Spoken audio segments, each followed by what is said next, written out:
E olha, nós estamos recebendo aqui no estúdio o Dr. Daniel França, médico, neurocirurgião, que acompanha de perto um drama que é vivido pelos piauienses em particular, mas em todo o Brasil, que são os acidentes de motocicletas e as sequelas provocadas por esse acidente, além das mortes também. Junto com ele, estamos recebendo Agamenon Santa Cruz, que é diretor da Infatec e que pensou numa tecnologia que pode ajudar a resolver esse problema ou, pelo menos, diminuir a grande quantidade de acidentes registrados.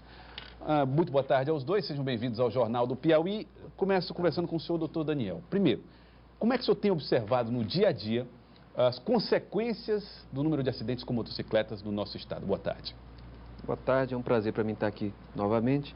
A questão dos acidentes de moto continuam sendo o principal fator de procura, de demanda pelo Hospital de Urgência de Teresina.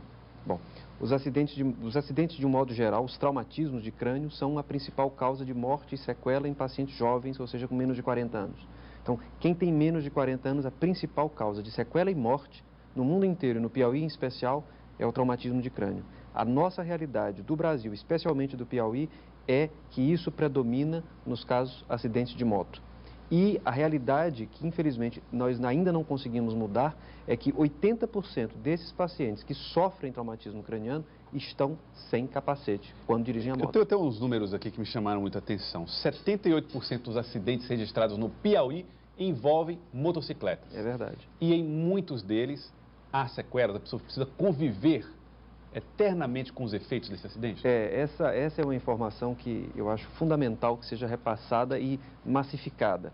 É o seguinte, um traumatismo de crânio causado por um acidente de moto em quem não está usando capacete, por exemplo, quando ele é suficientemente grave para justificar uma internação no hospital, ou seja, é aquele paciente que não é liberado ao chegar no hospital, ser avaliado e vai liberado para casa, qualquer um deles não volta a ser quem era após o tratamento. Sempre fica uma sequela. Grave ou menos grave? Em alguns casos mais grave, outros casos menos grave. Mas o que é importante frisar sempre é que ninguém volta a ser quem era. Sempre fica algum grau de sequela. Umas sequelas, uma pessoa perde a visão, perde a movimentação de um lado do corpo, fica paraparético, paraplégico, tetraplégico, ou sequelas mentais, a pessoa tem dificuldade de concentração, dificuldade de realizar cálculo, alteração de memória, alteração de linguagem, mas a verdade é que aquela pessoa não volta a ser quem era. Até alterações de personalidade acontecem. Essa é a primeira coisa. A segunda coisa é que todos os esforços de todas as equipes de neurocirurgia do mundo na questão do traumatismo de crânio são pura e simplesmente preservar a vida do paciente. Não são trazer o paciente de volta à normalidade. Essa é uma pretensão que nós não temos, porque partindo do princípio de que o cérebro é formado por células que não se regeneram, então qualquer lesão que acontece, ela é estável, ela é estática, ela não recupera.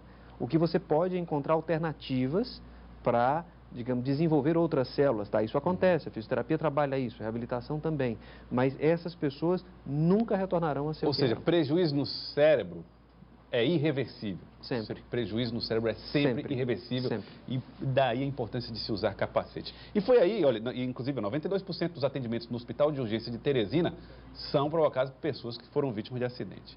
E aí que entra a equipe do Dr. Agamenon Santa Cruz, que pensou uma tecnologia que pode ajudar no combate a esse hábito irresponsável de muita gente de andar de moto sem usar o capacete. É uma tecnologia, Eli Lopes, impressionante, que a moto só funciona com o capacete. Se a pessoa estiver com o capacete, nós fizemos até umas imagens da demonstração, sem o capacete, a moto não funciona. Tá aí, ó. Você pode até ouvir. O camarada tenta ligar a motocicleta, mas sem o capacete na cabeça, ela não funciona. Aí ele põe o capacete sem afivelar o capacete, sem a correia da fivela. A moto também não funciona. Mas depois que ele coloca a fivela do capacete, a moto finalmente vai funcionar. Chama a atenção, é impressionante, parece simples. O capacete embaixo do braço, no cotovelo, não permite que a moto funcione. Capacete na cabeça sem afivelar, Eli Lopes, a moto também não funciona. E aí, em caso de acidente, com certeza as sequelas não serão tão graves. Não serão tão graves, porque somente com o capacete é que a moto funcionaria. Agora eu pergunto, doutor Agamenon Santa Cruz, como é que funciona essa tecnologia que impede que o motociclista ande na motocicleta sem o capacete? Boa tarde. Boa tarde. Essa tecnologia, na verdade, nós temos a resolução do CONTRAN, a 453, né, de 2013, que diz que todo motoqueiro, motoneta, ciclomotores tem que andar com capacete. Mas o que a gente observa nas ruas não é essa prática. Então, há 3 anos, pensando nisso, eu tive uma pessoa, né, ligada a nós que perdeu a vida por conta, né, do não uso do capacete. A gente começou a trabalhar através do laser, né, identificando o rosto, a moto não ligaria. Então a gente começou, levamos essa ideia a alguns engenheiros de software e engenheiros mecânicos, mecatrônica, da UNB, da Universidade do Rio e de Minas. Trouxemos essa equipe para dentro da nossa empresa e nós chegamos hoje no protótipo funcional. Então é a base de laser? Não, hoje foi o primeiro protótipo de mesa. O primeiro protótipo de mesa que ele trabalhou num painel de moto e a intenção é identificar o rosto do motoqueiro.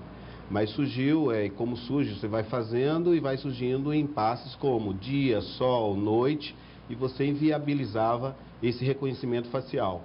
Então a gente entrou no circuito da questão da placa controladora, com um sensor na placa e um sensor na cinta jugular. Porque se você observar, na prática, as pessoas põem o capacete até, mas não a fivela. Tá, então você está falando da cinta jugular, é aquela alça que prende no pescoço. Prende o capacete. Tem aí a imagem do maxilar. O Ney vai mostrar a imagem novamente. Você pode observar. Cinta maxilar é aquela correia. Aquela alça corrente que segura, fixa o capacete. Certo? Você observa que não é só pôr o capacete. Aí a alça jugular, essa daí. Isso, a alça jugular do capacete, ela tem que estar totalmente fechada, aí onde fecha o circuito para a moto poder funcionar. Mesmo com o capacete, se houver um impacto e não estiver preso, o capacete pode voar. O capacete voa. A gente tem teste onde o motoqueiro vai para um lado, a moto para o outro, o capacete para o outro. Então o sensor está ali na fivela dessa alça. Essa tecnologia, ela está ali naquele sensor. Agora, como garantir, por exemplo, que... como é que a pessoa vai fazer para, por exemplo, usar a motocicleta e um outro capacete? Isso não é possível. Ela tem obrigatoriamente que usar o mesmo capacete sempre. Aí entra uma outra, digamos assim, uma outra vertente do projeto, que é evitar o roubo de moto. Nós sabemos que hoje os pequenos, os médios e alguns grandes crimes são cometidos utilizando a moto como ferramenta, por ser um veículo de fácil, digamos, fuga, né? Então, o capacete, ele vincula a moto, ou seja, é a chave da moto. Certo? É mais uma chave de segurança para a moto. Isso, é mais digamos, uma barreira para que o cidadão não perca seu patrimônio, não seja esse patrimônio utilizado como um fim, né, de crime, certo? E, pelo outro lado, você tem o que é mais importante, que é a proteção da vida. Né? Então, você, além de frente disso, você tem os custos, que em 2013... O HUT ele gastou só com cirurgias brutas em torno de 11 milhões de reais. Isso com pacientes que foram cirurgiados exatamente por não estar usando o capacete. Se houvesse um dispositivo dessa natureza, esse custo ficaria para 2 milhões. Olha só, interessante isso. Reduz custos, reduz o risco de roubo de motocicleta. Se eu tiver com o meu capacete dentro de casa, não adianta nada ele roubar a moto que está na porta. Reduz o número de sequelas, de pessoas com sequelas e até mortes provocadas por esses acidentes. Agora, quando é que nós poderíamos ter isso no mercado? Bom, nós colocamos isso há 2 anos e meio, isso está patenteado no Brasil. Feito aqui no Piauí. Aqui no Piauí. Surge do Piauí a ideia do Piauí para o mundo. É bom lembrar que esse dispositivo não existe no Brasil, não existe no mundo, porque... Nos Estados Unidos, na Europa, quando você pensa em andar de moto, você já está com capacete e com os outros equipamentos de proteção, tá?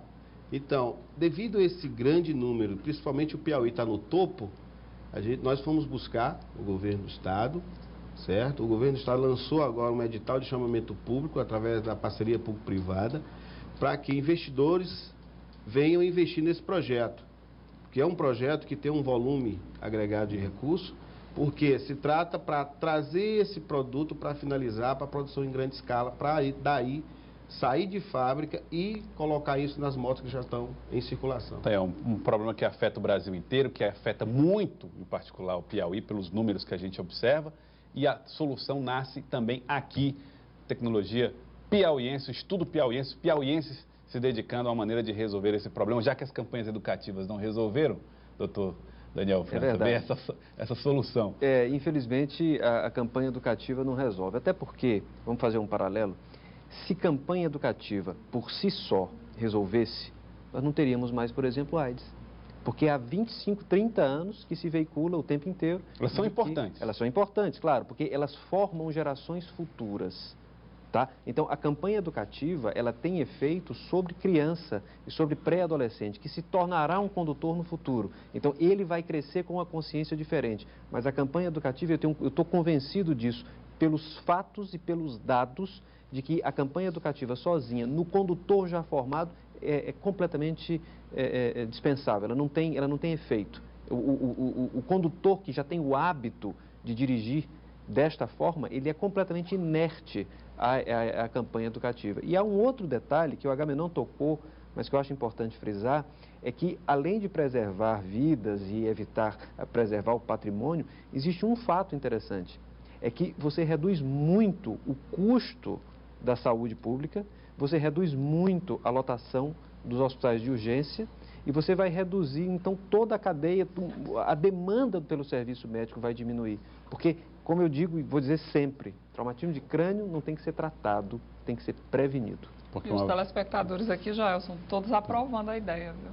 Que acharam muito bacana, muito interessante, que além de salvar vidas, vai reduzir os custos da saúde e vai evitar muitos acidentes. Embora seja quase cultural não usar o capacete, a grande maioria aprovou a ideia. Mas veja que até o custo de seguro da moto pode cair. Pode cair em função disso. Porque a moto não vai funcionar sem o capacete.